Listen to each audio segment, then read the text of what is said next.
உதயசூரியனின் அழிவு காலம். அது இவிஎம் வச்சு இன்னொரு முறை ஸ்டாலின் நிரூபிக்கிறார். அறிவுள்ள யாரும் இவிஎம்ல சொல்ல மாட்டாங்க.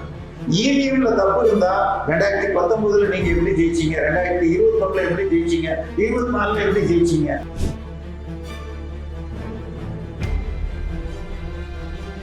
திமுக என்றால் என்ன?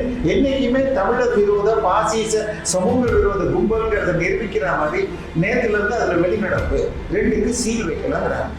கொளத்தூர்ல இந்த முறை ஜெயிச்சதை கேட்குறீங்களா? 2011 கேஸ்லயே அவர் ஜெயிச்சது செல்லாதுங்கிற வழக்கு இன்னும் இருக்கு. ஸோ இது நல்லது, அவர் வழக்கு போட்டது நல்லது. இவிஎம் தெளிவாக நல்லா வேலை செய்யுதுன்னு தெரியுது. இப்ப 21, 26 தூக்கி இனிமேல் திரும்பி எழுந்து வர முடியாத அளவுக்கு அடிக்க போறாங்க. நீங்கள் எப்படி நடந்துகிறதுங்கிற பொறுத்துதான். எப்பயுமே எதிர்கட்சியாக திமுக நல்லா செயல்படும்னு எதிர்பார்க்க இந்த தடவை அது கூட காணும். ஸோ நீங்க எதெல்லாம் செய்யுங்க அதையே எதிர்ப்பு சொன்னால் மக்கள் உங்களை அப்படின்னு துரத்தி அடிக்க போறாங்க. நீங்க இப்பயும் நீங்க விஜய்க்கு காலம் கொடுங்க, அவர் என்ன செய்யறாருன்னு பாருங்க. தப்பு செய்யறப்ப போறோம்.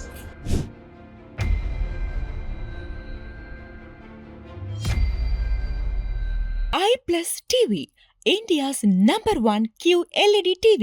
Crystal clear picture quality with 3-year replacement warranty. Smart voice, smart entertainment. நான்காம் துணையில் அனைவருக்கும் வணக்கம். இன்று நம் நிகழ்ச்சியின் சிறப்பு விருந்தினர் அரசியல் விமர்சகர் திரு தேவப்பிரியா அவர்கள் இணைந்துள்ளார். வணக்கம் சார். வணக்கம்.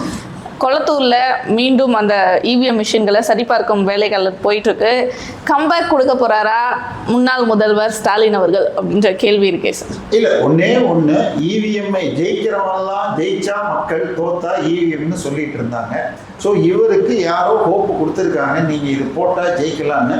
ஸோ இதை கேட்டதுல முதல் 2 நாட்கள் தெளிவாக இவங்க ஆட்களும் உட்கார்ந்து பார்த்து எந்த தப்பும் இல்லை. இன்னும் சொல்ல போனால் 7000 ஓட்டுல தோத்துருக்காங்க, இன்னொரு 30 ஓட்டு அதிகமாச்சான்.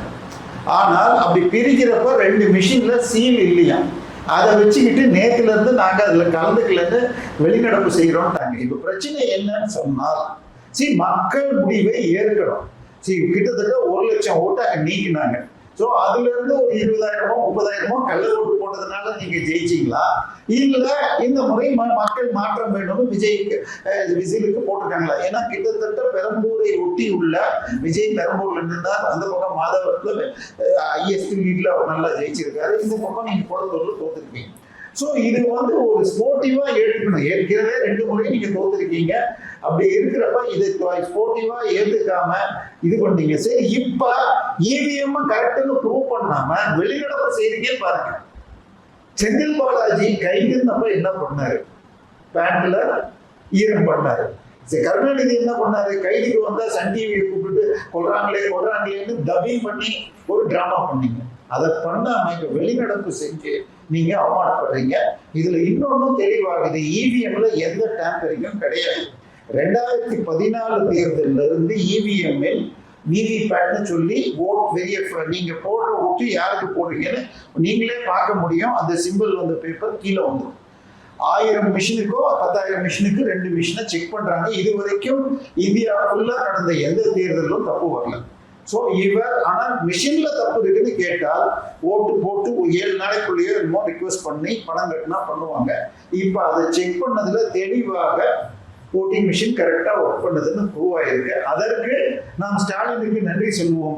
ஆனால் திமுக என்றால் என்னைக்குமே தமிழர் விரோத பாசிச சமூக விரோத கும்பல்ங்கிறத நிரூபிக்கிற மாதிரி நேரத்துல இருந்து அதுல வெளிநடப்பு ரெண்டுக்கு சீல் வைக்கலாங்கிறாங்க.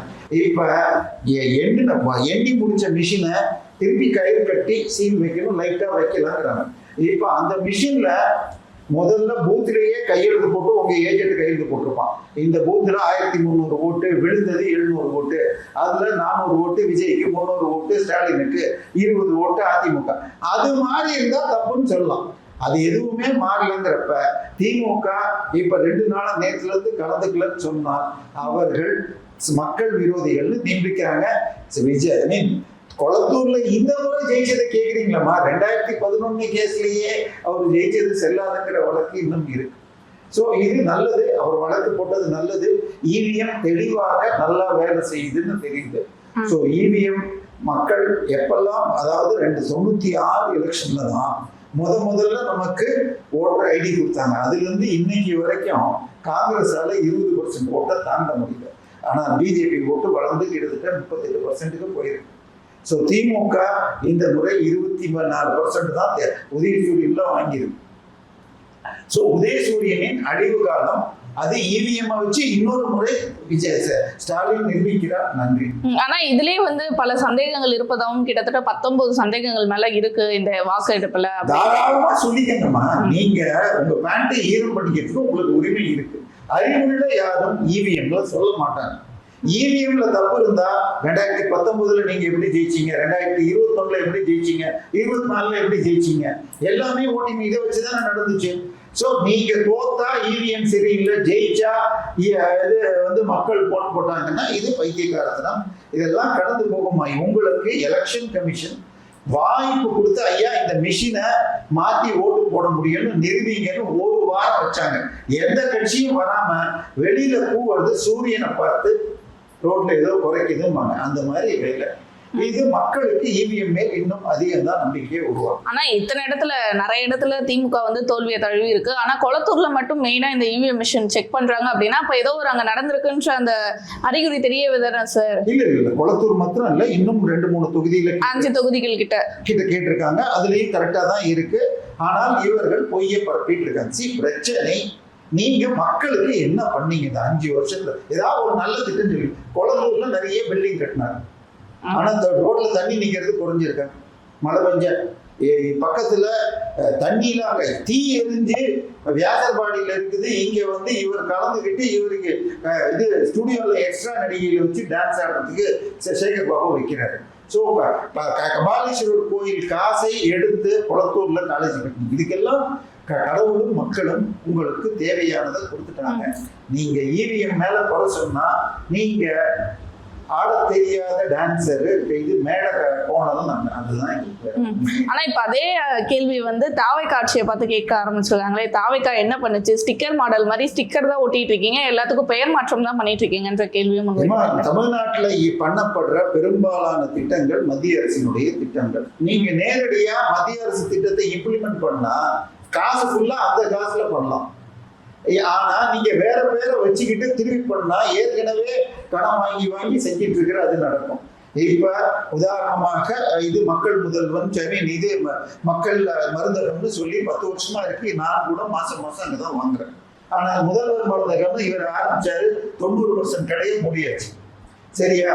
பிரதம மந்திரி இது காப்பீட்டு திட்டம்னு சொல்லிட்டு மெடிக்கல் திருப்பி இங்க தனியா கலைஞர் காப்பீடுன்னு வச்சிருக்காங்க. இதனால யாருக்கு நஷ்டம்? தமிழ்நாட்டுக்கு ஏற்கனவே 5 லட்சம் கோடி நீங்க கடன் வாங்கிட்டு போயிட்டீங்க. உங்களுக்கு முன்னாடி 60 வருஷம் எவ்வளவு கடன் வாங்கினாங்களோ அதை விட 5 வருஷத்துல நீங்க வாங்கிட்டீங்க. ஸோ இதெல்லாம் நீங்க ஸ்டிக்கர் ஓட்டுனாலும் இதுவரைக்கும் விஜய் செஞ்சிருக்கிற எல்லா திட்டமும் போன ஆட்சியின் தொடக்கமா தான் இருக்கும், அதுல சந்தேகமே இல்லை. ஆனால் பல அலுவலர்கள் தாசில்தார் ஆஃபீஸுக்கு போங்க, ரெஜிஸ்டர் ஆஃபீஸுக்கு போங்க, லஞ்சம் இல்லாம வேலை நடக்குதுங்கிறாங்களா இல்லையா?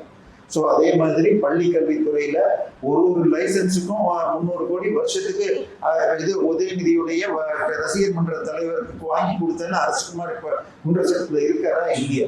ஸோ இதையெல்லாம் ஒழிச்சிட்டு வந்தாருன்னா சில குற்றங்கள் இன்னும் தொடர்கிறதுங்கிறாங்க. பட் விஜய்கிட்ட மாற்றம் இருக்கு. ஸோ நீங்க இதை குத்தம் சொல்லிக்கிட்டு இருந்தா, ஏன்னா நீங்க ஆட்சிக்கு வர்றதுக்கு என்னங்க காரணம்? அதிமுக ஆட்சியில கமிஷன், கலெக்ஷன், கரப்ஷன், நீங்க அதை மீட்போம், அவங்களெல்லாம் ஜெயிலுக்கு அனுப்போம். நீங்க யாரையாவது ஒரு ஆள ஜெயிலுக்கு அனுப்பிச்சிங்களா? மக்கள் உள்ள கொத்து பொருட்களா போட்டாங்க. ஸோ இப்பையும் நீங்க விஜய்க்கு காலம் கொடுங்க, அவர் என்ன செய்யறாருன்னு பாருங்க. தப்பு செய்யறப்ப கூட சொல்லுங்க.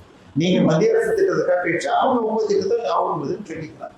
பட் இதெல்லாம் மக்கள் புரிஞ்சு அவங்களையும் நாளைக்கு தேவையெல்லாம் கொத்து பொருட்களா போடுவாங்க. ஸோ நீங்க எதிர்கட்சியாக மக்கள் பிரச்சனையை பேசுங்க. அதை விட்டுட்டு எதிரி கட்சியாக செயல்பட்டால் 2006 ஜெயிச்சாங்க, 11 10 வருஷம் உள்ள உட்கார வச்சாங்க.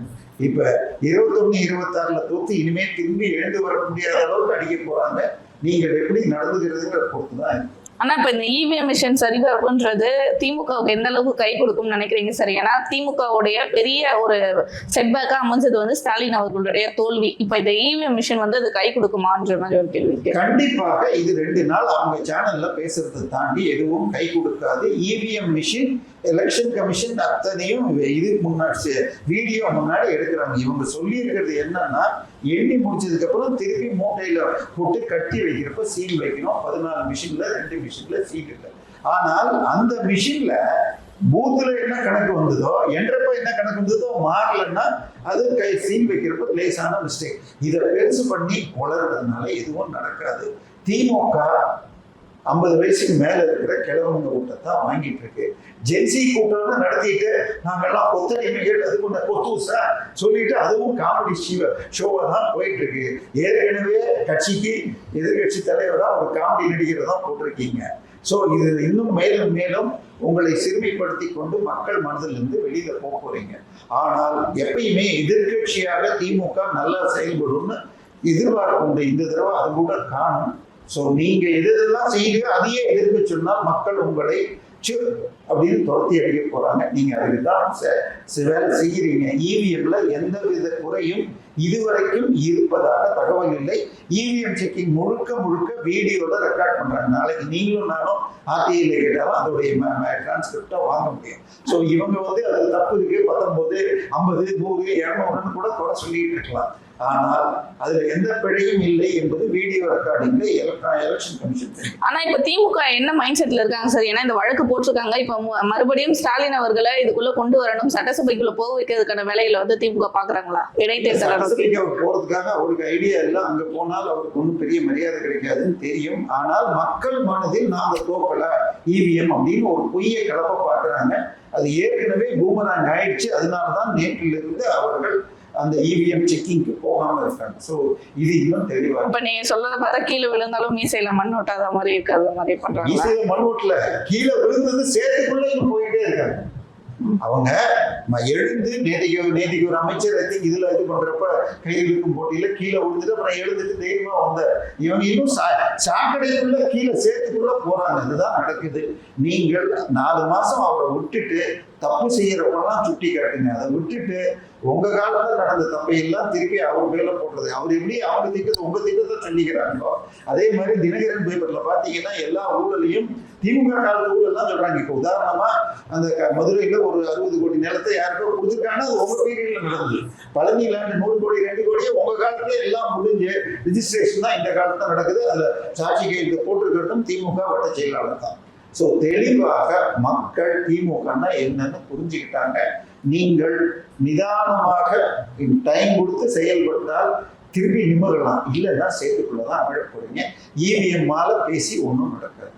கலைவர் சார் பல விஷயங்கள் பகிர்ந்துட்டீங்க. தொடர்ந்து பேசுவோம் பல நிகழ்வுகளை பற்றி. நன்றி.